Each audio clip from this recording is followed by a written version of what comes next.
Bom, pessoal, nesse vídeo eu vou estar explicando um pouquinho sobre a questão que foi passada no EAD, né, de instalações hidráulicas.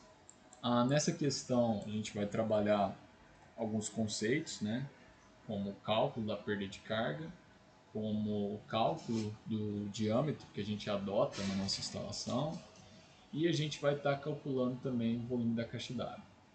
Bom, nesse vídeo eu vou trazer a interpretação do que deve ser feito, né?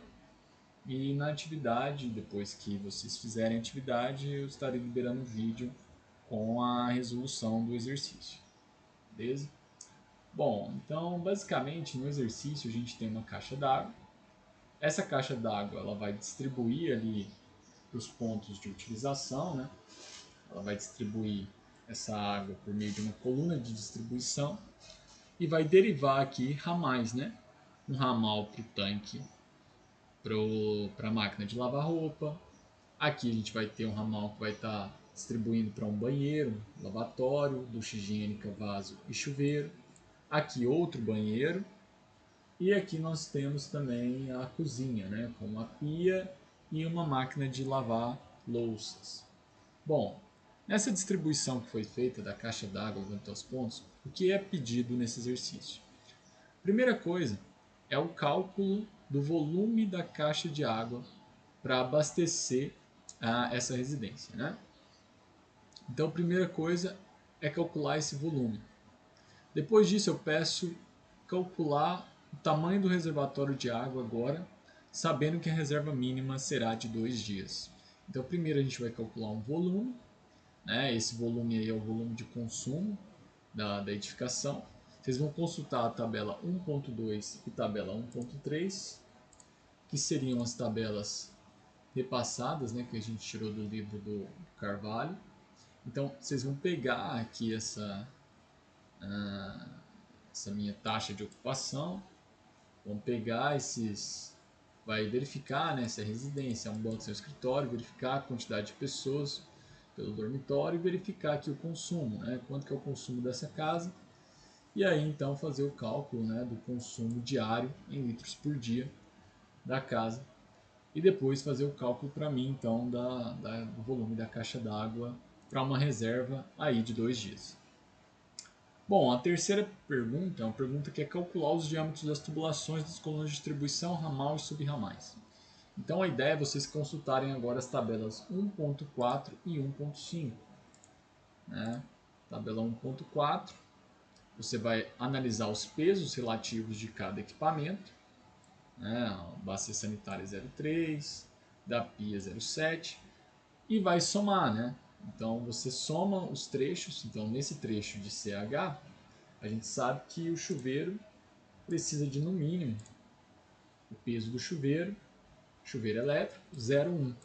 Então se a somatória está entre 0 e 1,1 e esse trecho só abastece o chuveiro, a gente adota 20 milímetros de diâmetro para um tubo soldável aqui, né? Nesse trecho.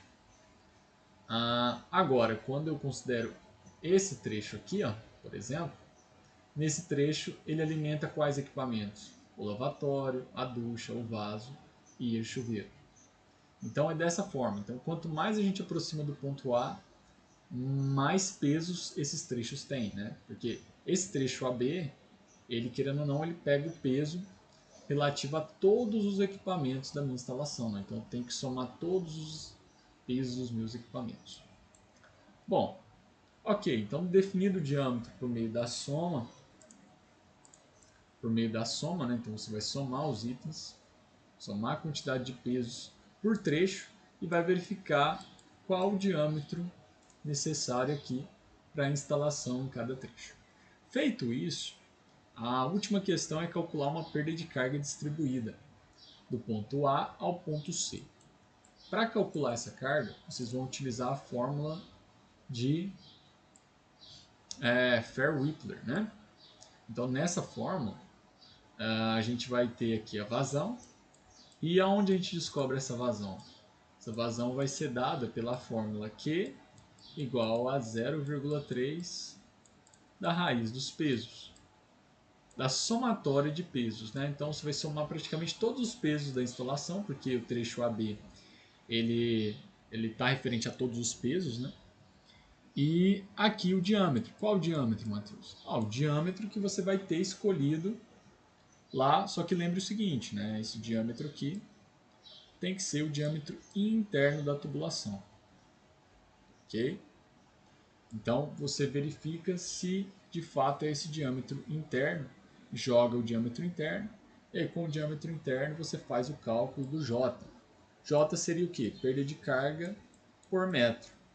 No entanto, você precisa ainda multiplicar isso aqui pelo comprimento total da tubulação para saber o quanto de perda distribuída que você tem.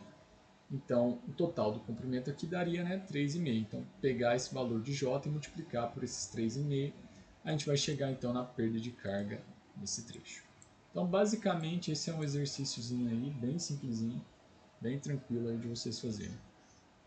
Até porque na sala de aula a gente fez algo parecido com esse exercício e também a gente já fez cálculo de perda de carga.